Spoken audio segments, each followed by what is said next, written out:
The sky's gray, it's like this every day. The town is full of predator, don't turn a little prey. I flip $1 million out of nothing, make them feel a certain way. Hoping that the switch. Fisk unit. Fisk unit.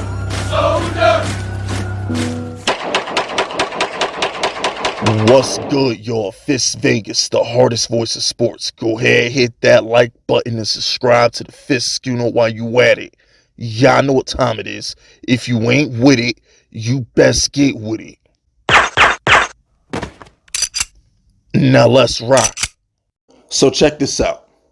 Yesterday, during the reaction, I had to bitch, okay? Fist Vegas had to bitch because there was a lot of things that I needed to bitch about, okay? So one of the things that I didn't get a chance to do yesterday was praise Brian Daboll and Mikey K for that beautiful game plan that they orchestrated in the third and fourth quarter of the Bears game. Because last year, when Daniel Jones got hurt, we couldn't cross the 50. We were ill-equipped. We were just flat out ill-equipped. I mean, they looked like dippity doo-wop on the sideline. Like, they couldn't do shit right. So I want to thank Brian Daboll, Mike Kafka for being the offensive geniuses that they are. Forget the third and fourth quarter. I'll get to that in a minute. From the opening kickoff, the bootlegs that had the Bears fooled for the whole first half. We scored 2 touchdowns off Daniel Jones on bootleg plays. Not QB draws, not QB dives up the middle like the Lamar Jackson type of stuff. No.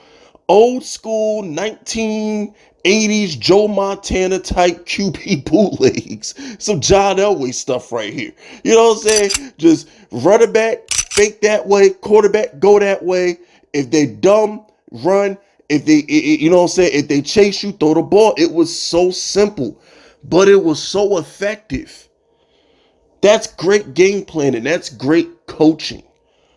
And this is like Brian Daboll Appreciation Day. Okay, this is really what this is. I just wanted to give Brian Daboll and Mike Kafka their just due, especially Mike Kafka, because I've been hard on Mike Kafka this season. Y'all know I've been crying about the play calling, all his creative run plays that he threw in the trash. He listens to my videos. First of all, they be stealing my nicknames. So I know at least a couple of the training staff be tuned into Fist Vegas, because you know they have a PR department who listens to us YouTubers that are relevant and things of that nature. I'm trying to tell you, ever since I bitched about him being too cute with the run plays, I ain't seen no wide receiver motions. I ain't seen none of that dumbness.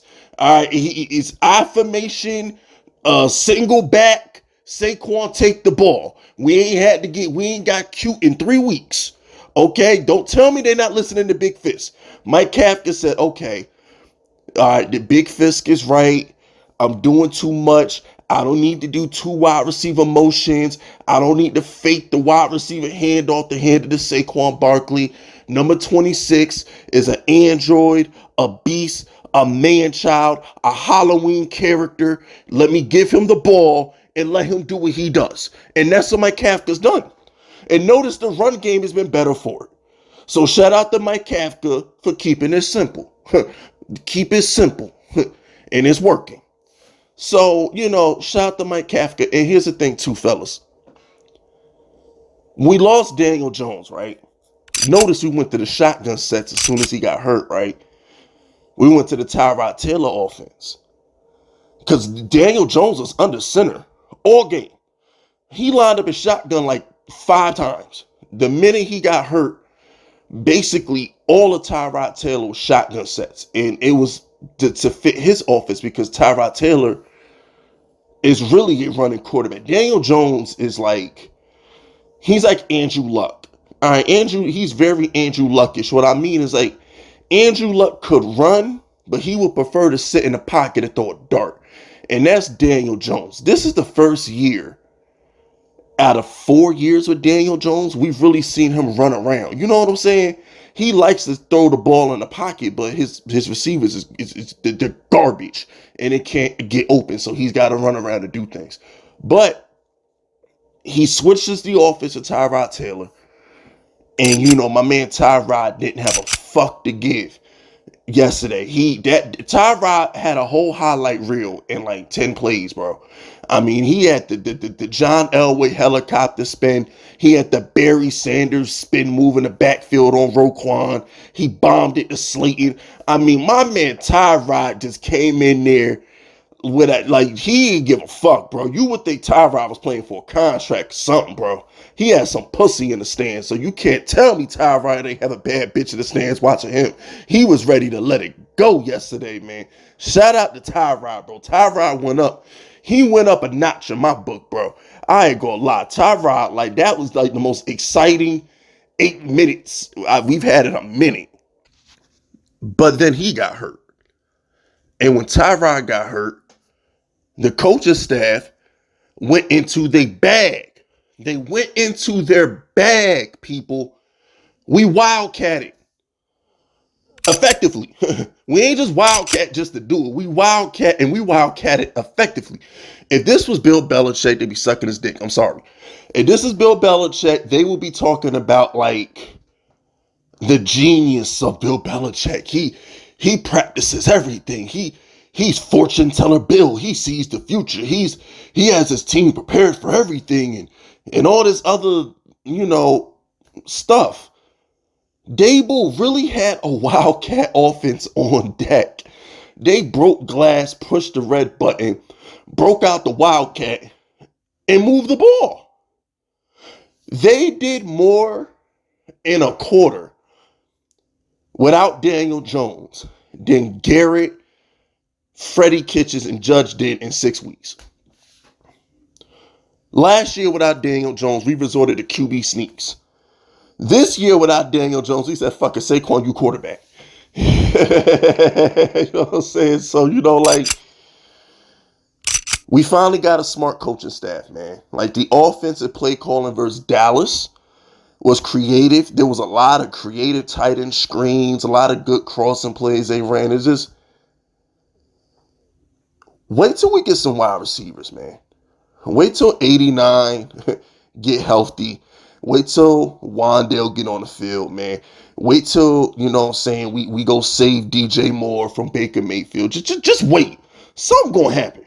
All right, Joe Shane is looking at this team, and he's like, damn, I know I wanted to rebuild, but we 3-1. We gotta make the playoffs. Joe Shane has to be saying, like, we 3-1, man. We got to make the playoffs. You establish culture by winning. Winning is the culture. The Patriot way is winning. That's the Patriot way. Okay? The New York Giants way is winning. You don't establish culture with pretty losses like the Detroit Lions. The Detroit Lions are 1-3 and are number one in the NFL in scoring. The Detroit Lions, I'm going to say it again, have the number one offense in football. They scored 35 points a game, but they're 1-3. The Giants offense looked like it's fresh out of Vince Lombardi in 1964, but we're 3-1. Giants fans, what would you rather have? This filth of an offense that we have, or this 35 points a game offense and be losing? I'd rather win pretty than lose ugly. Shout out to Brian Daboll. I would much rather have Brian Daboll, who manages the game, knows what the hell he's doing, and coaches us through these close games, than have bite your kneecap off Dan Campbell, drop 35 and 45 points. How do you score 45 points and lose? Dude scored 45 points and lost. Nah, man. The Giants are 3-1. And I'm proud we're 3-1. Y'all can have your pretty offenses. I'm good. I'm good. We're winning. We are winning. And that's all I care about. I don't give a damn about all these pretty numbers and shit. Nah, yeah, we good. We good over here. We good over here.